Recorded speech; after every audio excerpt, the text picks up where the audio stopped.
this is Lisa from Mobile Tech Review, and today we're going to look at yet another Tegra 3 quad-core tablet. Suddenly, well, gee, there's several of them available on the market, and this time it's a Toshiba Excite 10, not Excite 10 LE, which is the dual-core tablet, and this is the AT305 model. It's got Gorilla Glass display, 10.1-inch display, standard 1280 by 800 resolution, Tegra 3 CPU, as we said, and we're going to check it out now. So Toshiba's gone down two paths at once now with their Android tablets. We have the Thrive line, which is that rugged, rubbery, ridged tablet that has full-size ports everywhere. It has the 10-inch one, has a removable battery. Not petite, but boy, it's got just about everything you could ever want in a tablet if you're a real power user and kind of looking to replace your laptop, you know, with full-size USB ports, full-size HDMI, all that kind of stuff. And of course there's a 7-inch Thrive as well. It doesn't have the removable battery, but has that Thrive rubbery, rugged goodness. And now we have the Excite line. The first Excite that came out was the Excite 10 LE, and that one was a little bit disappointing. It came out about a month ago, and that was just a dual-core. It was a modern dual-core CPU tablet, but still everybody, well, they want to see quad-core going in their Android tablets now. So that's what the Excite 10 is. No LE at the end. It makes that a little bit confusing, right? Those little letters make that much of a difference. But this guy has a Tegra 3 quad-core CPU, or quad-core plus a 5th low-power companion core, and GeForce graphics with those 12 cores of graphical goodness. So this is what competes with the Acer Iconia Tab A510, the Asus ePad Transformer Prime, and Transformer Pad TF300 in the quad-core 10-inch Android tablet space. And the Excite, as I said, is a lot slimmer and lighter. Looks like they were probably going after Apple a little bit for the iPad too, and that tablet was so thin and light, everybody was scrambling to try to come up with something equally as thin and light. Of course, Asus did that with their Transformer line, but this guy is about equally as thin and equally as light. It weighs 1 1/3 pounds, wow, pretty light, and it's about 1/3 of an inch thick, that's all. So rather than having the curved sides of the iPad 2 or of the Transformer Prime and TF300, you can see this has fairly straight sides. I'm okay with that. They're not abrupt, sharp edges. Makes it much easier to hold. It's not going to slip out of your hand, that kind of thing. So on the bottom edge here, this is a big old dock connector here for any potential accessories Toshiba comes up with. And these are your stereo speakers. And this uses SRS audio for software sound enhancement versus, say, Dolby on the Acer Iconia Tab A510. And a little bit hard to see on camera, but we have some photos in our full reviews. This is beveled glass here. There's a really neat kind of curve to it. It reminds me a little bit of the HTC One series, where they have a little bit of shapeliness going to the glass. Makes it look a little more high quality and a little bit more interesting.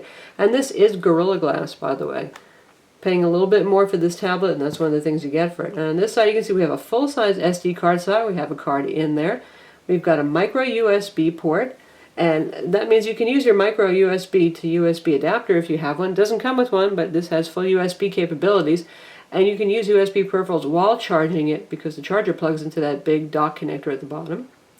Micro HDMI port is your headphone mic jack, microphone combo jack.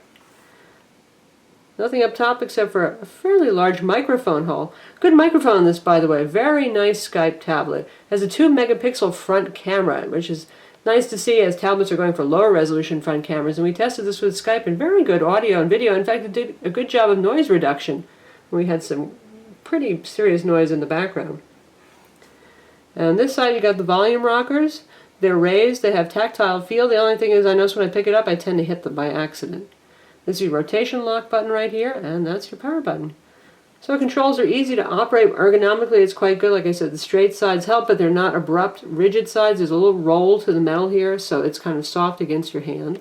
And here's the big shocker on the back. Put your sunglasses on. There it is. About as shiny and tinfoil-like as you could possibly get. Now, well, you know, some people might like this, some people might not. Now the frame is obviously metal, it feels like metal, but Toshiba says that this back panel is actually aluminum too. To me, gosh, it's really hard to tell. It feels like plastic, but if Toshiba says on their website that this is metal, we'll believe them. And it has a kind of stippled texture pattern. I guess that's supposed to be good for resisting scratches, and so you get a little bit of something grippy on the back, but you know, you could use this to SOS in the sun, you know, a little glare there if you ever got stranded in a car on a sunny day. That is what it is. Very bright, cheery. Here's your 5 megapixel rear camera with LED flash, strangely placed in the corner. Now we've seen a lot of front video chat cameras that have off-center placements, pretty weird. Thankfully this one is in the center, so nobody's going to be looking at your left or right ear if you're Skyping with them or something like that. But there's your camera in the corner, and well, it's actually not too bad. I've used it to shoot photos and video, and it's not that awkward, the fact that it's placed there. This can shoot 720p video, by the way. And speaking of the camera, this is the interface, pretty much your standard Android interface, but it has a few neat tricks. This will turn green if it's able to focus. You can use touch to focus. My finger's a little bit close right now, so it's having some trouble focusing on them. And when you're recording video, you can actually shoot photos at the same time, and that works. We gave it a try. 720p video only, but the quality isn't too bad, and we'll show you some of the things that we have taken. There's a video that we shot.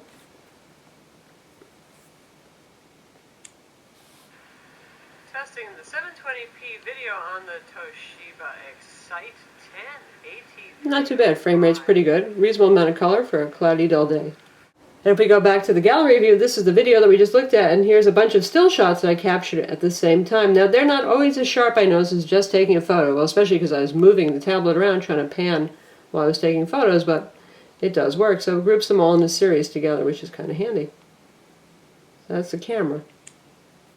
The tablet is available with 16, 32, or 64 gigs of storage. 16 gigs is what's coming out first, and well, we wish it was 32. That's kind of becoming the more popular size, but it's $449 for the 16 gig, which sounds a little bit expensive, doesn't it? The Acer Iconia Tab 32 gig is $449, so you're going to pay a little bit more, obviously, if you want more storage than the Toshiba, and of course the Asus Transformer Pad TF300 is $399 for the 32 gig model.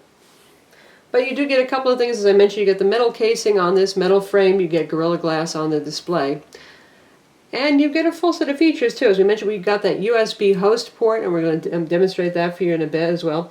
Full-size SD card slot on here, compatible with SDHC cards and HDMI out. Toshiba says it's 1.2 gigahertz with a gig of DDR3 RAM, which to me sounds like the Tegra 3 T30L that's used in the Transformer Pad 300. When we run CPU tests on it, it shows a maximum clock speed of 1.3 gigahertz, and that would be with only one core running. That's when the Tegra 3 runs at maximum clock speed. But benchmark numbers on this have been very impressive.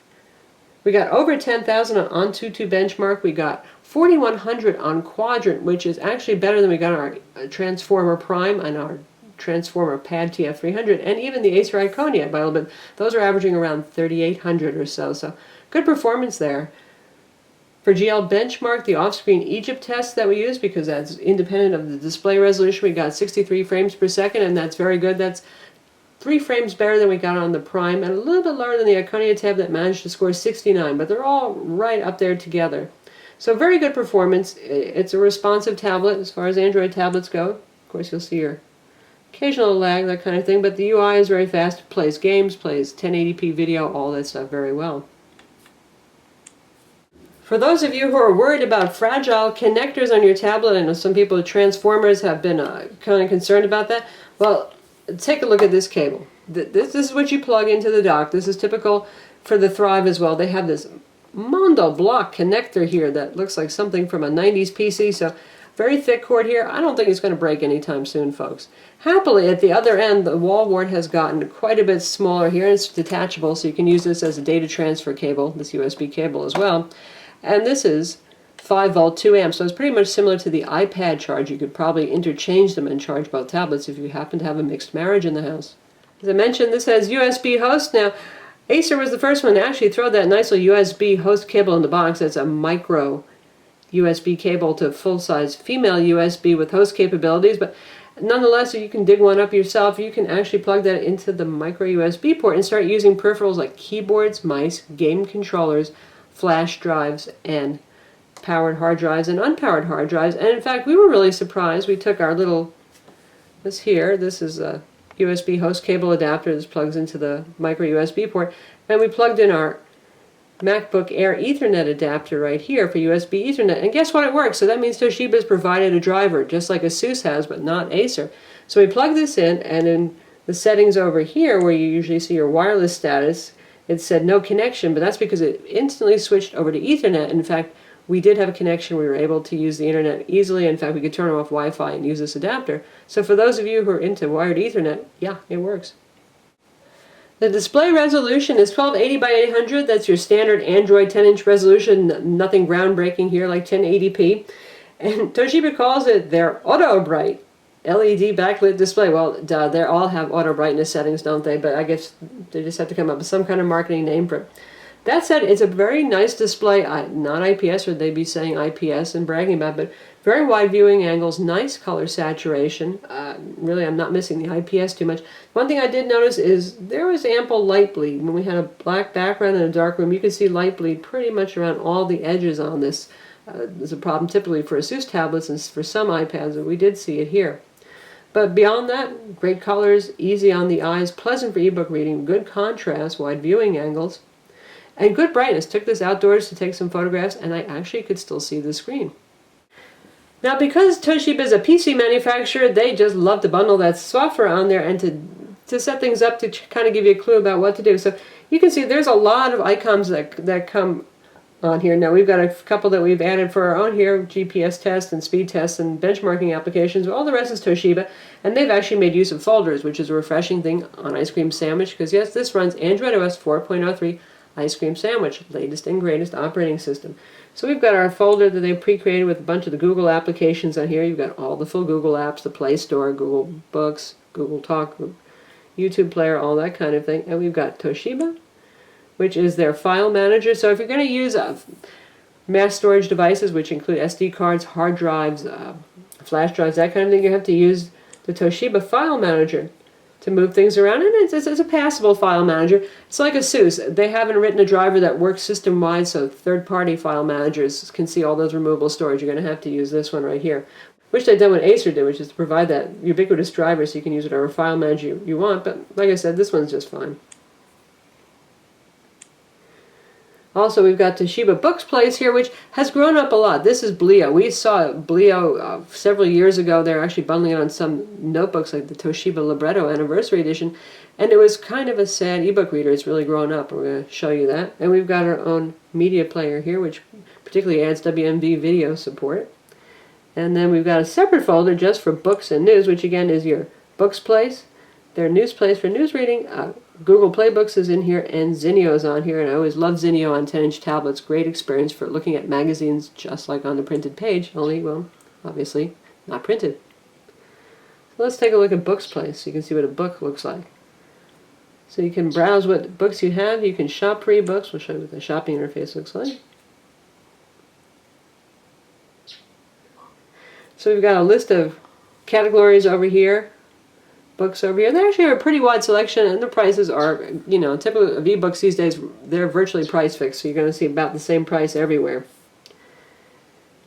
And if I want to go back to my library, just hit that over here, and we're going to take a look at... So here we've got a children's book that we got for free, Peter Rabbit. Good page turns, and it has a couple of neat tricks too. Like if you press and hold, some books you can do Wikipedia search, Google search, dictionary search. You can bookmark it, of course, and you can have it actually read to you or your child. Dears, said old Mrs. Rabbit one morning, you may go into the fields or down the lane.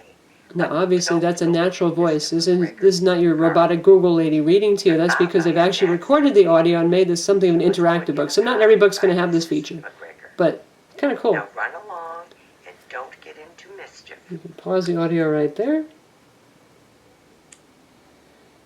And if you want to look at something that's just a little bit more like a regular book,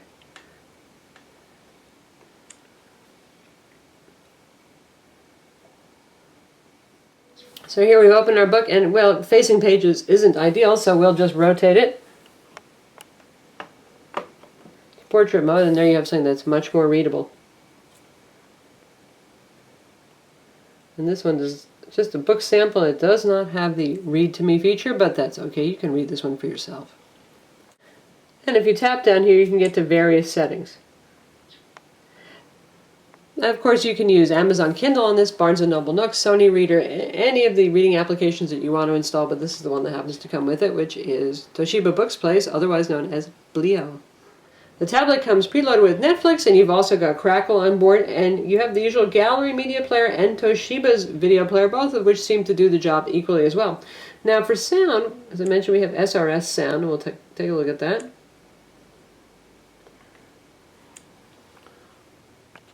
So here we are in sound, and you can see the normal stuff like, what do you want to have? Touchscreen sounds, haptic feedback. Very good haptic feedback on this, by the way. Much better than the Transformer Prime, who has a kind of loose buzzer. And also better than the Iconia A510s. But you can see that we've got an option for sound enhancements as well. So we'll tap on audio enhancements, and you can see a whole lot of options here. Now, one thing that really actually works is SRS volume boost. That comes turned off by default. And the stereo speakers have good separation, and they're a reasonable size, but volume was just average for a 10-inch tablet. I turned that on, and boy, the thing got a lot louder without sounding blown out or anything like that. So if you want more volume out of this tablet, be sure to turn that on. So quite a bit of effects there. And then we'll test out a video to see how it sounds. So we're in Toshiba's media player right now instead of using Gallery, and this is kind of an all-in-one place. They've really improved on this. This is music tracks here that we've got installed, and you can swipe over to another pane and you can look at your photos and your videos. Nice user interface, and it also handles DLNA and media servers and all that stuff, and you can just drag media to whatever device you want to play it on, so it's pretty well done.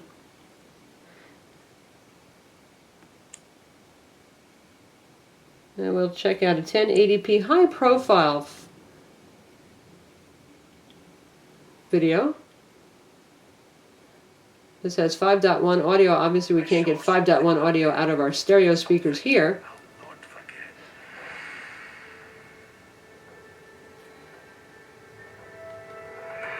So volume's at a little over halfway now. It stands 12 feet tall,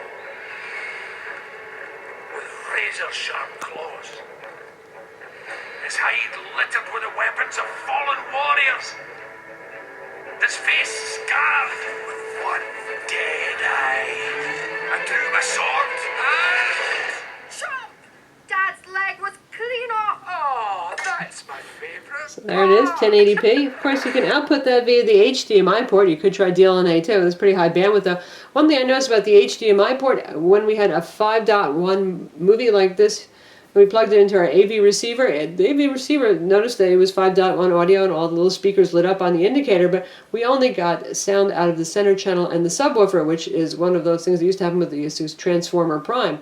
So far we're at 50-50 with Tegra 3 tablets handling that well. The TF300 transformer actually outputs 5.1, that sounds like 5.1, and uses up all the speakers, and so does the Acer Iconia Tab A510. But you might have better luck than we did. You can also plug this into your TV, and if it's a stereo TV, it'll just downsample down to stereo. This is a Wi-Fi only tablet. Wi-Fi reception has been fine in our tests. Right now you can see we have about 50% signal or so. And we have a 25 megabit up and 25 megabit down FiOS connection. And you can see that that's actually the results that we have been seeing so far. And we'll give it a test now to see how it's doing with this kind of middling level signal.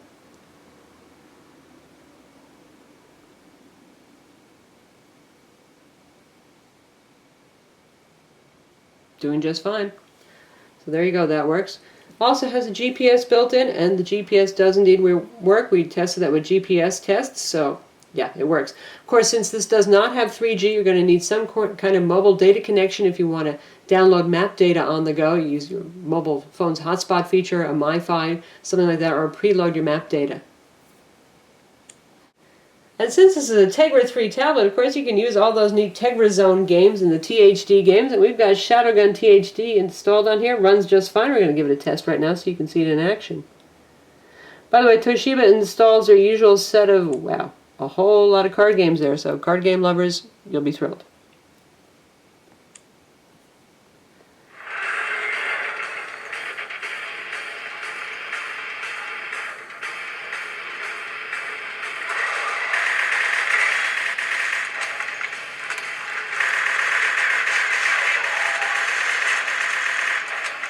Plays just fine.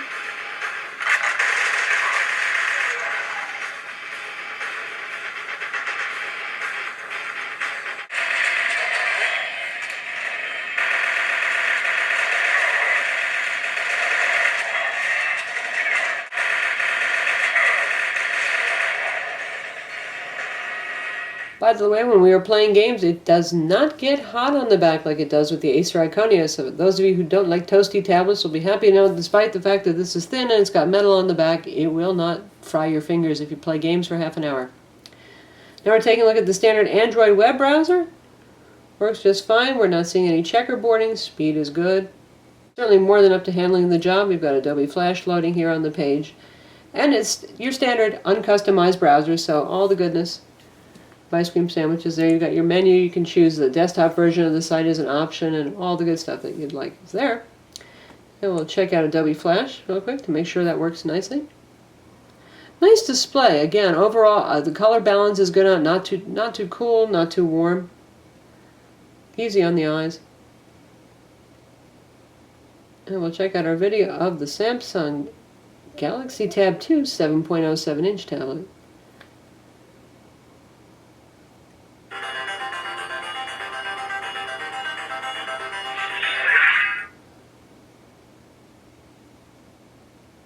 This is Lisa from Mobile Tech Review, and today we're going to look at the Samsung Galaxy Tab 2.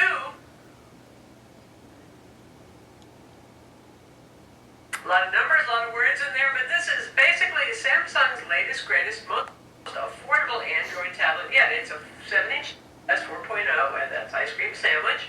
8 gigs of storage. The player controls are very responsive, not challenging like it can be in some lesser powerful phones, for example, or tablets.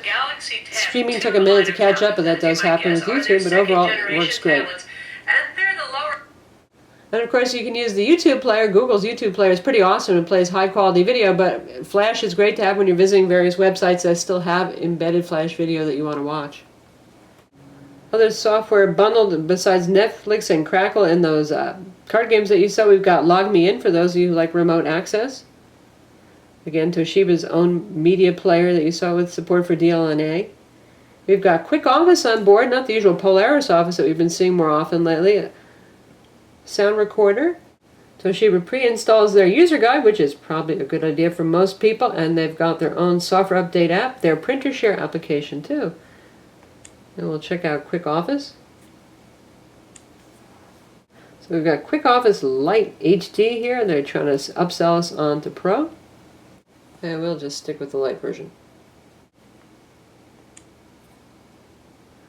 And there's our exciting interface, which is just basically a file browser. And we'll see what's on our SD card. We have a document here. It's a Word 2010 format document. Opens up just fine. Now this is just a viewer. If you want to edit, you do have to do that upgrade thing. In terms of user interface customization or custom widgets, there are none here. This is straight Android ICS, Android 4.0. We just have, this is the web browser quick launch widget, that the standard part of the operating system here. There's no weather widgets, there's no launcher ring, none of that stuff right here, so you get pretty much just pure Android. The battery is a 25 watt per hour 2-cell battery. That's pretty typical for Android tablets. It's about the same size as the Transformer Prime and Transformer Pad TF300. Not as big as the Acer Iconia Tab A510, which has that humongous 9800 milliamp battery inside that's 36 watt per hour. But nonetheless, for a tablet this thin and light, that's an adequate battery. And Toshiba claims runtimes up to 10 hours. We know manufacturers are optimistic. We're still testing the battery on this, but I would say so far it looks like it's going to be good for about 7 hours on a charge on average. I'm Lisa from Mobile Tech Review. This is the Toshiba Excite 10 AT305 model. Don't forget to visit our website to read the full review and subscribe to our YouTube channel.